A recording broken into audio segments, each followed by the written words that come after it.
Hello everyone. आज हम BSc part third का पेपर थर्ड न्यूक्लियर फिज़िक्स का लेक्चर 4 स्टार्ट कर रहे हैं। लास्ट लेक्चर में हमने रदरफोर्ड स्कैटरिंग में इम्पैक्ट पैरामीटर और स्कैटरिंग एंगल के बीच में रिलेशन निकाला था, बी और थीटा। जब बी हमारा इम्पैक्ट पैरामीटर था, जिसे कि हिंदी में संघट्ट प्राचल कहते हैं, और थीटा हमारा स्कैटरिंग एंगल था, प्रकीर्णन कोण जिसे कि कहते हैं हिंदी में। तो उन दोनों के बीच में हमने एक रिलेशन डेवलप किया था। आज हम रदरफोर्ड का स्कैटरिंग फार्मूला डिराइव करेंगे।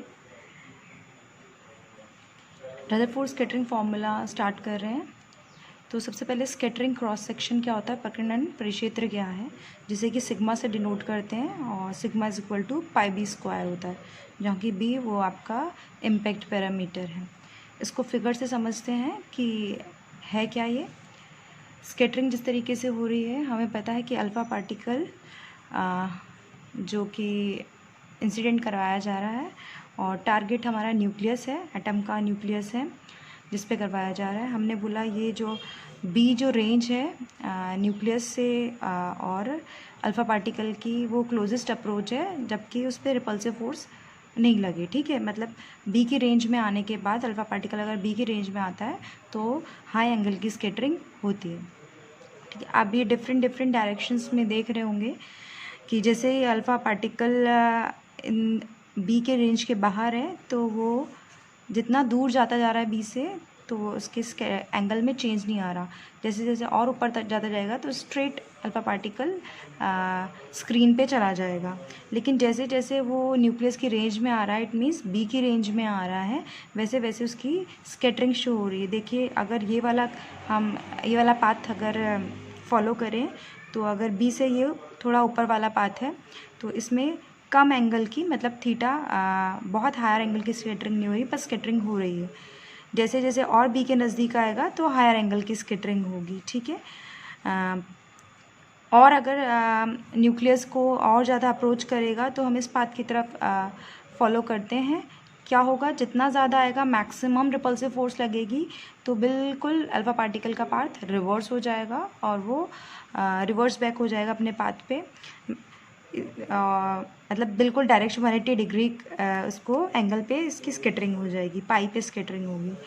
अब ये जो टारगेट हमारा जो है न्यूक्लियस, हमें पता है कि कोई भी एटम है उसका सेंटर पार्ट जो है वो न्यूक्लियस माना गया है। और ये जो न्यूक्लियस है, ये जो टारगेट न्यूक्लियस है, उसमें आपको पता है कि ये बी हमारा इम्पैक्ट पैरामीटर है। तो इस सेंटर से ये जो न्यूक्लियस की जो रेडियस हो जाएगी वो भी हो जाएगी।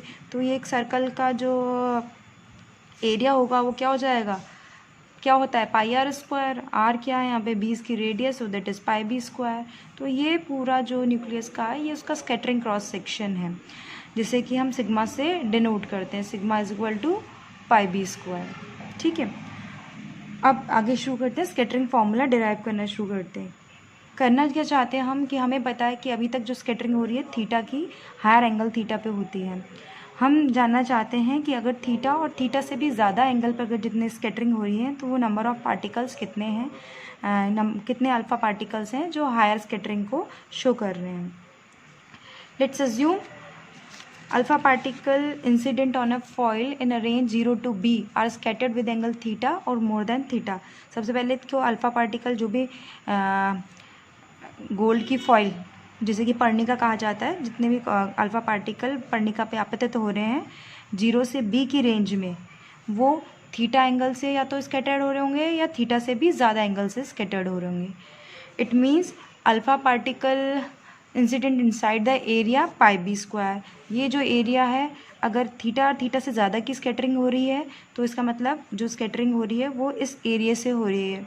ठीक है, और इस एरिया से मतलब पाई बी स्क्वायर वाले एरिया से हो रही है, जो कि एंगल थीटा या थीटा से ज़्यादा का एंगल है। ये जो एरिया है पाई बी स्क्वायर, इसको स्कैटरिंग क्रॉस सेक्शन कहा जाता है, जिसे कि सिग्मा पाई बी स्क्वायर से डिनोट किया जा रहा है।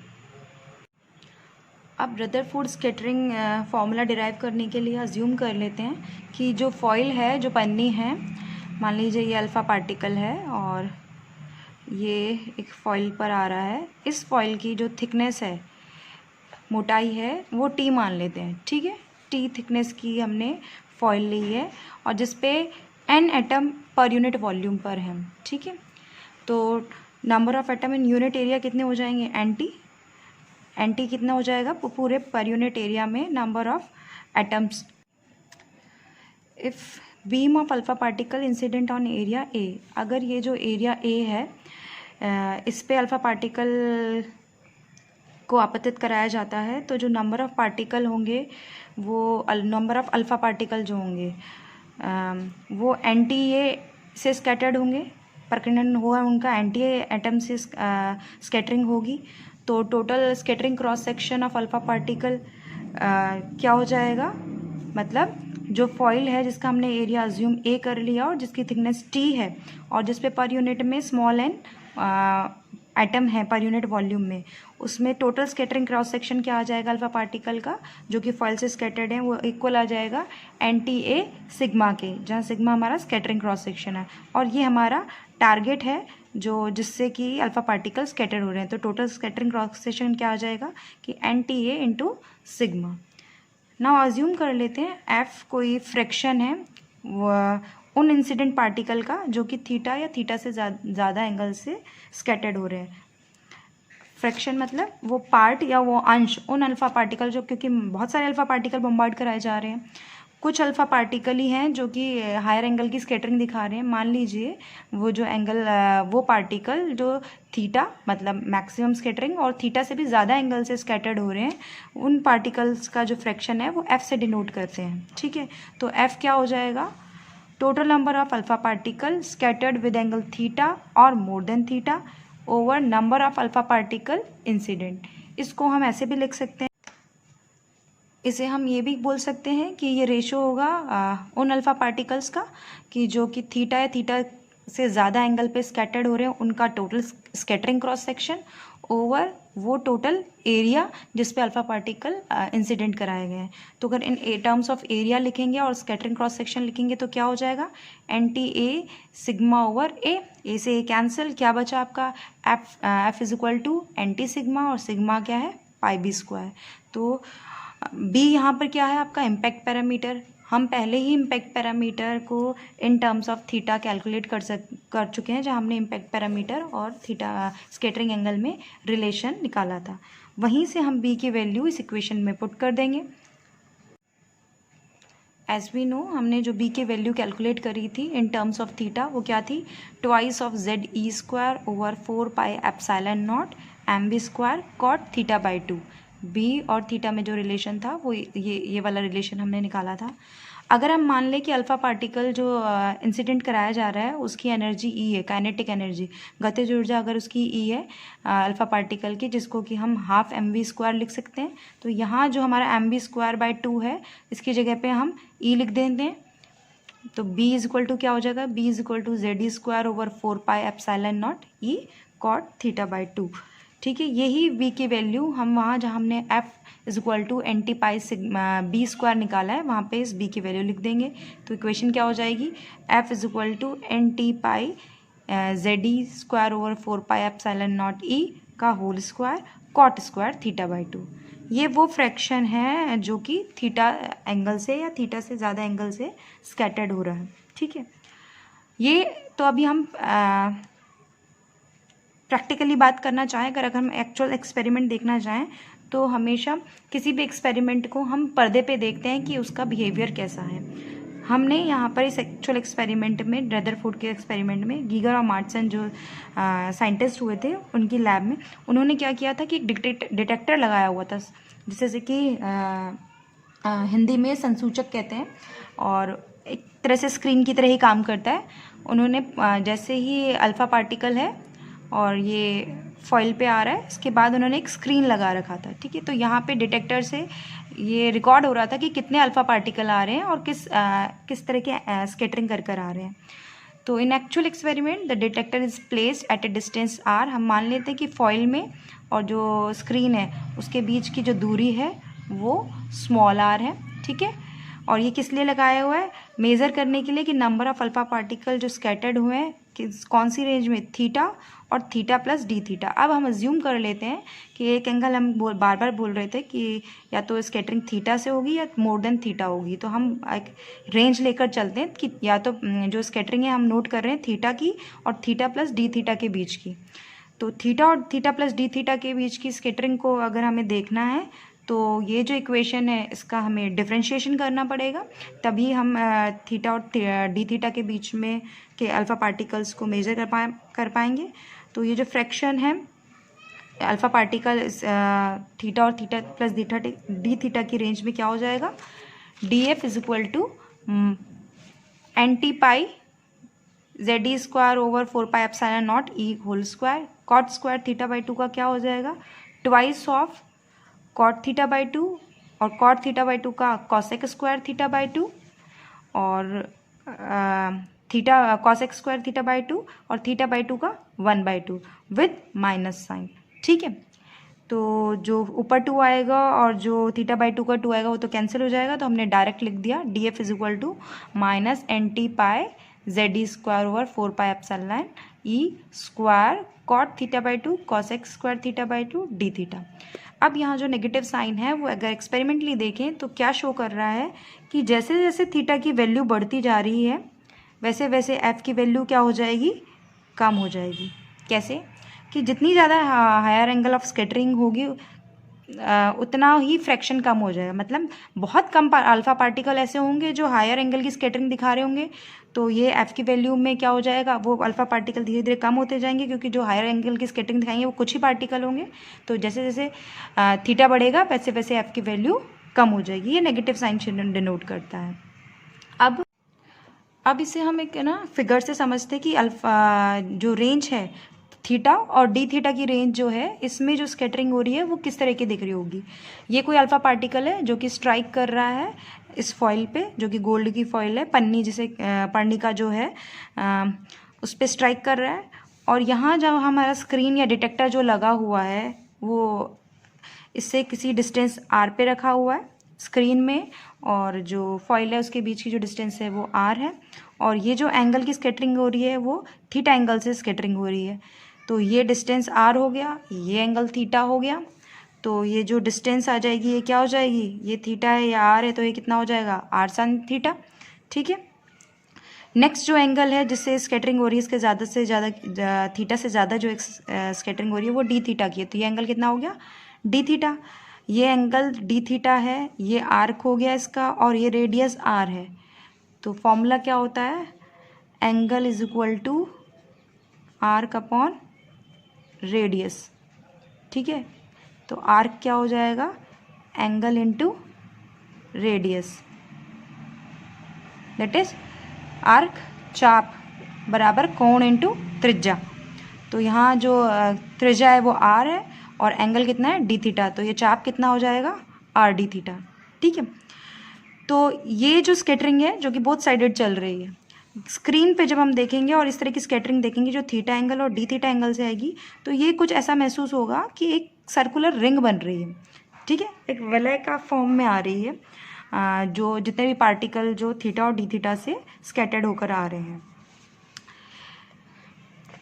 ये जो हमने कहा है डिटेक्टर एक स्क्रीन की तरह दिखेगा। तो सबसे पहले क्या करें हम, ये जो एरिया है, ये शेडेड जो एरिया है जो कि जिसमें अल्फ़ा पार्टिकल स्कैटर्ड होकर आ रहे हैं स्क्रीन पे जो दिख रहे हैं, उसका एक एरिया कैलकुलेट कर लिया जाए पहली बात तो area in which alpha particle collide या स्ट्राइक करेंगे जिस एरिया पे, वो क्या हो जाएगा, D S is equal to 2 pi R sine theta into R D theta. ठीक है, ये क्या हो जाएगा, 2 pi are square sine theta D theta. अब यहाँ पर क्योंकि हमारा जो फॉर्मूला है प्रीवियस जो फॉर्मूला हमने एफ जो निकाला हुआ है, डी एफ जो निकाला है, वो सब थीटा बाई 2 की टर्म में, तो हम यहाँ भी साइन थीटा को थीटा बाई 2 की टर्म में कर सकते हैं, क्योंकि हमें पता है sine 2 theta is equal to theta cos theta होता है।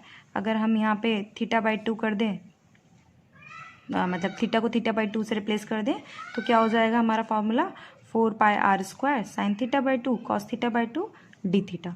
ये अब मान लीजिए पूरे एक्सपेरिमेंट में टोटल नंबर ऑफ जो अल्फ़ा पार्टिकल हैं वो Ni है। Ni इतने अल्फ़ा पार्टिकल हैं, Ni अल्फ़ा पार्टिकल हैं जो कि इंसिडेंट कराए जा रहे हैं फॉइल पे। इन Ni अल्फ़ा पार्टिकल में से वो पार्टिकल जो कि थीटा और थीटा प्लस डी थीटा की रेंज के हैं वो कितने हो जाएंगे, Ni into D F mod of D F, कि इतने पार्टिकल है। डी एफ वो फ्रैक्शन है जो थीटा प्लस डी थीटा की रेंज के पार्टिकल्स का फ्रैक्शन है। अब मान लीजिए ये तो नंबर ऑफ़ पार्टिकल हमें पता चल गए कि इतने रेंज के पार्टिकल हैं जो थीटा प्लस डी थीटा में स्कैटर्ड हुए हैं। अगर एन थीटा हम कोई पर यूनिट एरिया का अगर फ्रैक्शन माने, नंबर माने कि एन थीटा अल्फ़ा पार्टिकल, इतने एन थीटा अल्फ़ा पार्टिकल हैं जो कि स्ट्राइक हुए हैं पर यूनिट एरिया में, ठीक है।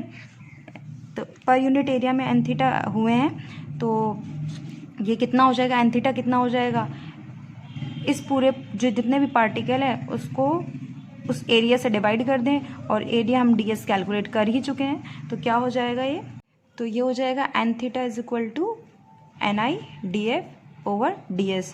अब df भी पता है हमें और ds भी पता है, तो हम df और ds की वैल्यू दोनों लिख लेते हैं। अब df का मॉड ले रहे हैं तो वहाँ नेगेटिव साइन तो हमारा हट ही जाएगा, तो ये क्या हो जाएगा, Ni इंटू डी एफ की जो वैल्यू आई थी n pi T Z square over 4 pi epsilon naught E का whole square cot theta by 2 cosec square theta by 2 d theta, और डी एस हमने कितना कैलकुलेट किया था, वो एरिया जो थीटा प्लस और थीटा प्लस डी थीटा की रेंज का एरिया है, 4 pi are square sine theta by 2 cos theta by 2 d theta से डी थीटा कैंसिल हो जाएगा।